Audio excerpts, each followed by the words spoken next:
Alors, en février 2024, il y a eu cette cyberattaque massive chez Odido, l'opérateur télécom néerlandais. Et franchement, ce n'est pas juste une histoire de piratage de plus, non. C'est l'histoire d'une faille qui pose une question, mais une question vraiment fondamentale. Comment est-ce qu'une entreprise, qui est très certainement certifiée selon les plus hauts standards de sécurité, peut se faire avoir de la sorte? Allez, on va plonger dans cette affaire pour décortiquer ce qui s'est vraiment passé. Bon, pour bien comprendre l'ampleur du désastre, il faut d'abord regarder ce qui a été piqué. Et là, attention, on ne parle pas de simples adresses e-mail, loin de là. On parle de tout. Nom complet, adresse postale, numéro de téléphone, date de naissance, mais aussi les numéros de compte en banque, l'IBAN, et même, accrochez-vous bien, les numéros des pièces d'identité avec leur date d'expiration. C'est une mine d'or, une vraie mine d'or pour les cybercriminels. Et tout ça, ça s'est passé à une vitesse folle. Regardez un peu. Les premiers signaux, ça arrive le week-end du 7 février.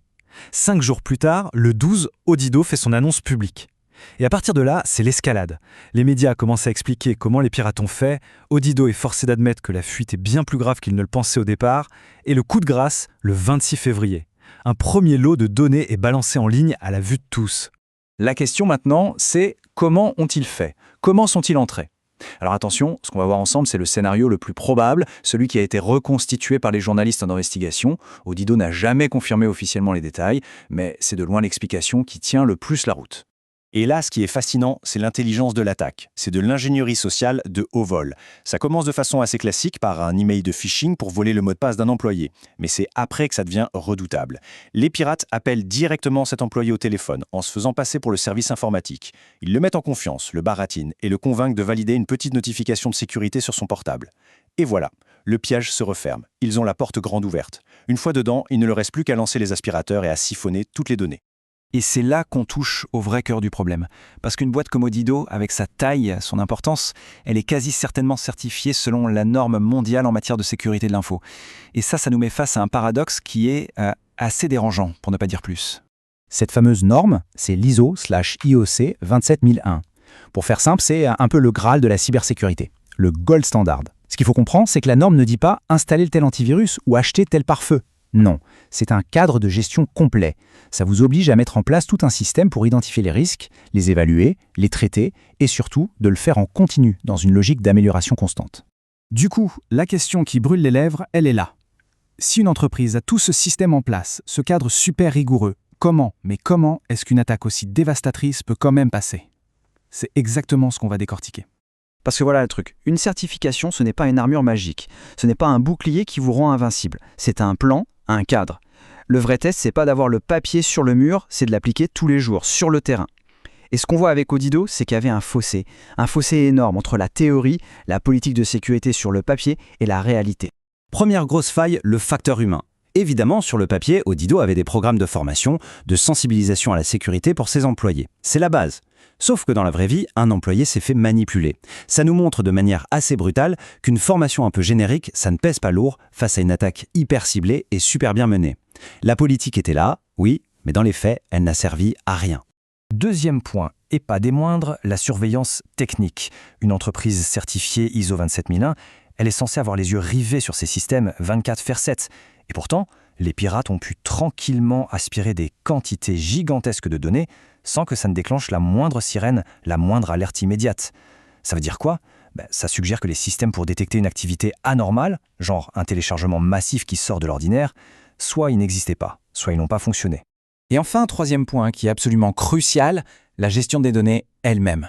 Il y a des règles, des politiques de conservation qui disent combien de temps on a le droit de garder les données d'un client. Ce n'est pas pour rien.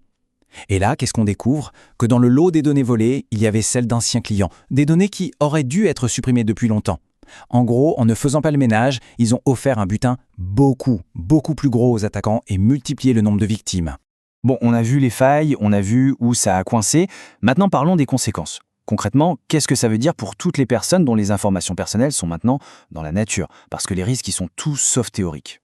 Le cocktail de données qui a été volé, nom, adresse, IBAN, pièce d'identité, c'est une véritable bombe à retardement. Ça permet de monter des arnaques par email ou SMS qui sont tellement bien faites, tellement personnalisées, qu'il est presque impossible de ne pas tomber dans le panneau. Ça permet aussi l'usurpation d'identité pure et simple, ouvrir des comptes en banque ou prendre des crédits au nom de quelqu'un d'autre. Et il y a aussi la fraude au SIM swap, où un pirate prend le contrôle d'un numéro de téléphone pour intercepter tous les codes de sécurité. Et bien sûr, on n'oublie pas l'extorsion directe, le chantage. Alors, après ce constat un peu sombre, qu'est-ce qu'on retient de toute cette histoire? Quelles sont les leçons à tirer? Parce qu'analyser un tel incident, ça permet justement de pointer des mesures très concrètes pour éviter que ça ne se reproduise.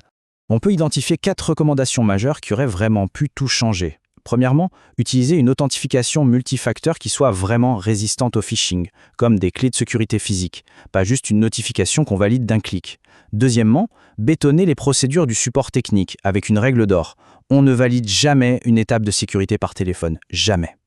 Troisièmement, mettre en place des mouchoirs automatiques qui hurlent dès qu'il y a un export de données inhabituel. Et enfin, le plus important peut-être, automatiser la destruction des vieilles données. Il faut que ça se fasse tout seul pour que la politique de conservation devienne une réalité technique, pas juste une ligne dans un document. Au final, toute cette affaire chez Odido, elle illustre parfaitement une chose essentielle. La sécurité informatique, ce n'est pas une destination, ce n'est pas un diplôme qu'on accroche au mur une bonne fois pour toutes. C'est un processus, c'est une bataille de tous les jours. Et la vraie question, ce n'est peut-être pas de savoir si on peut atteindre la sécurité à 100%, parce que c'est sans doute une illusion.